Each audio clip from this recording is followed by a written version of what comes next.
19 ਸਾਲ ਦਾ ਸੀ, ਚੰਗਾ ਖਿਡਾਰੀ ਸੀ, ਪਰ ਨਸ਼ਾ ਜਿੱਤ ਗਿਆ। ਤਰਸੇਮ ਸਿਆ, ਇਸ ਅੱਗ ਦਾ ਸੇਕ ਤਾਂ ਘਰ ਘਰ ਪਹੁੰਚਿਆ, ਪਰ ਬਸ ਹੁਣ ਹੋਰ ਨਹੀਂ। ਪੰਜਾਬ ਸਰਕਾਰ ਨੇ ਨਸ਼ਿਆਂ ਦੇ ਵਿਰੁੱਧ ਇੱਕ ਸਖਤ ਮੁਹਿੰਮ ਚਲਾਈ ਹੈ ਤੇ ਅਸੀਂ ਸਾਰਿਆਂ ਨੇ ਇਹਨਾਂ ਦਾ ਸਾਥ ਦੇਣਾ ਕਿ ਅੱਜ ਤੋਂ ਬਾਅਦ ਨਾ ਇਸ ਪਿੰਡ ਵਿੱਚ ਨਸ਼ਾ ਵਿਕੂਗਾ ਤੇ ਨਾ ਹੀ ਕਿਸੇ ਨਸ਼ਾ ਵੇਚਣ ਵਾਲੇ ਨੂੰ ਇੱਥੇ ਵੜਨ ਦਿੱਤਾ ਜਾਊ। ਜਿਹੜੇ ਨਸ਼ੇ ਵਿੱਚ ਫਸੇ ਹੋਏ ਉਹਨਾਂ ਨੂੰ ਨਸ਼ਾ ਮੁਕਤੀ ਕੇਂਦਰ ਵਿੱਚ ਭਰਤੀ ਕਰਾਵਾਂਗੇ। ਕੋਈ ਵੀ ਨਸ਼ਾ ਤਸਕਰ ਦੀ ਜ਼ਮਾਨਤ ਨਹੀਂ ਕਰਾਏਗਾ। ਵਾਅਦਾ ਕਰੋ, ਅਸੀਂ ਆਪਣੇ ਪਿੰਡ ਨੂੰ, ਆਪਣੇ ਪੰਜਾਬ ਨੂੰ नशा मुक्त करके रहेंगे। जी राकेश सर, घूम फिर कर सारा सवाल जो है आप, क्योंकि उस बैठक में भी मौजूद थे जिसमें डीओपीटी मंत्री और एसएससी चेयरमैन मौजूद थे, तमाम बात एडिक्विटी को लेकर भी बात हुई, लेकिन उसे सिरे से खारिज कर दिया गया था कि अगर कंपनी ब्लैक लिस्टेड होती, यानी उनका तो इस कंपनी को ब्लैक लिस्टेड मानने से ही इनकार था, अगर मैं गलत नहीं हूं तो। नहीं, उनका तो एक सीधा सा सवाल है कि जब आप उनसे बहुत तल्ख सवाल पूछे तो वो तुरंत की तुरंत, जैसे मुझे उन्होंने एक सवाल में कहा आप छात्रों के नेता हैं कि टीचर हैं। एक सवाल में उन्होंने कह दिया कि आप टीसीएस के प्रवक्ता हैं। एक सवाल में उन्होंने अभिनय सर को कह दिया, पीएस साहब ने और नीतू मैम को, कि आप ही तो वो लोग हैं जो बच्चों को भड़का रहे हैं, इस आंदोलन को फंड कौन। तो देखिए, हम जितना बेहतरीन तरीके से अपने सवालों को उठा सकते थे हमने वहां पे उठाया, और चेयरमैन साहब ने इतना प्यार से झूठ बोला, इतना प्यार से झूठा वादा किया कि नहीं जी आप अब ये दिक्कतें नहीं होगी, अगर ये दिक्कतें हो तो देखिए। जब हमने कहा कि अगर ये दिक्कतें हुई तो हम देखेंगे कैसे, हम आपसे बात कैसे करें, तो उन्होंने एक ही सवाल किया कि आप हमारे स्टेक होल्डर थोड़ी हैं, हम बच्चों से बात करेंगे। अब वो बच्चों से बात कर लें। अब अभिनय सर इस चीज में लगे हुए हैं, किसी भी तरीके से ये जो इम्पैक्ट बच्चों पर आ रहा है, इन बच्चों के साथ जो धोखा किया है एसएससी ने, इस धोखे की भरपाई एसएससी खुद करे और सीजीएल का एग्जाम पोस्टपोन कराए, क्योंकि जब तक सीजीएल का एग्जाम पोस्टपोन नहीं होगा, ये आप समझ नहीं सकते कि हमारे हाथों में भी नियंत्रण नहीं रह पाएगा फिर उसके बाद, अगर यही हालात इनकी सीजीएल में रही तो। जी राकेश सर, अगर मैं गलत नहीं हूं तो 13 अगस्त से सीजीएल की प्रक्रिया शुरू है, सीजीएल का एग्जाम होगा। बिल्कुल बिल्कुल बिल्कुल और मैम, कितने 13 अगस्त से। इसकी एक रूपरेखा बताइए कि अगर एग्जाम करा दिया जाता है ऑन शेड्यूल, क्योंकि आप ये मानिए कि एक हफ्ता भी नहीं बचा है इस एग्जाम को, अब कैसे छात्र अफेक्ट हो सकते हैं इससे, क्योंकि कल ही हमने देखा स्टेनो का एग्जाम देने जो छात्र आए और ऐसी बद इंतजामी उन्होंने देखी, वही छात्र वहां से बोलते हुए नजर आ रहे थे कि अगर आपका इंतजाम पूरा नहीं था तो ये एग्जाम ना कराते। अब एसएससी सीजीएल तो उससे बड़ा एग्जाम है, एक बार इसका डायमेंशन बता दीजिए, कितना बड़ा ये एग्जाम है एसएससी सीजीएल और कैसे इससे छात्रों पर असर पड़ सकता है।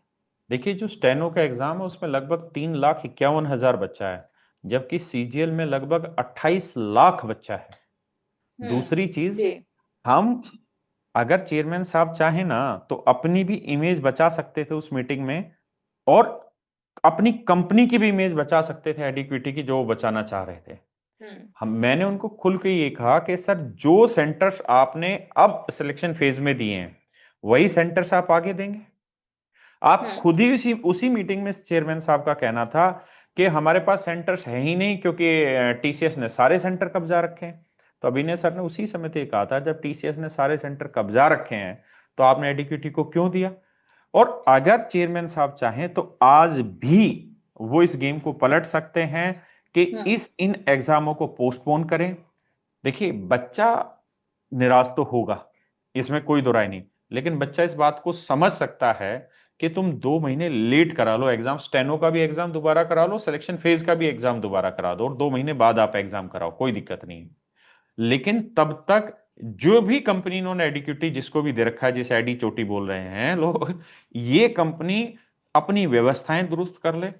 देखिए, आप समझ नहीं सकते कि 2-3 साल की मेहनत इस 2 घंटे में बच्चे को परफॉर्म करनी होती है, और उस 2 घंटे में जो सबसे ज्यादा जरूरत होती है वो होती है शांति की और 100% कंसंट्रेशन की।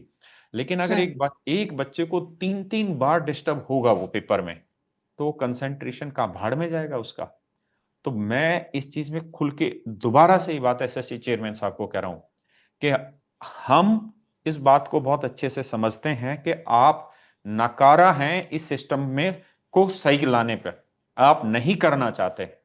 अगर आप लोग चाहें तो आज भी इस काम को करें कि इन एग्जामों को पोस्टपोन करें, 5 लाख में अगर आप 53,000 बच्चों की समस्या खुद मान रहे हैं और ये समस्या आपको मात्र दिखाई दे रही है या केवल समस्या दिखाई दे रही है छोटी सी 10% की, तो मतलब फिर आपकी नियति पर सवाल उठते हैं। मैं फिर एक ही बात कह रहा हूं, आप पेपर कैंसिल करो, पोस्टपोन कर दो 2 महीने बाद, बच्चों से हम हाथ जोड़ लेंगे, लेकिन इस 2 महीने बाद दिक्कत नहीं आनी चाहिए।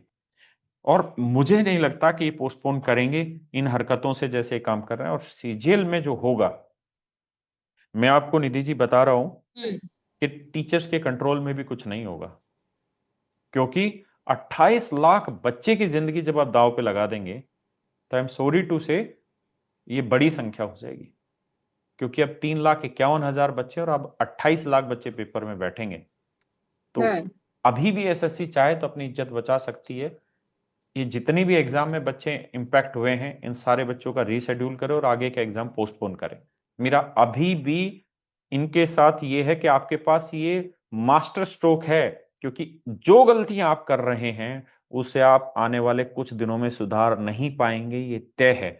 और हम मीटिंग में आपसे जो बात करके आए थे, उन मीटिंग की बातों पर आप खरा नहीं उतर रहे हैं। वो केवल और केवल बकौली और बातें बनी वाली चीजें हो गई, सिर्फ बातें थी, और हम इससे संतुष्ट नहीं है। इसलिए प्लीज प्लीज प्लीज अपने एग्जाम पोस्टपोन करिए।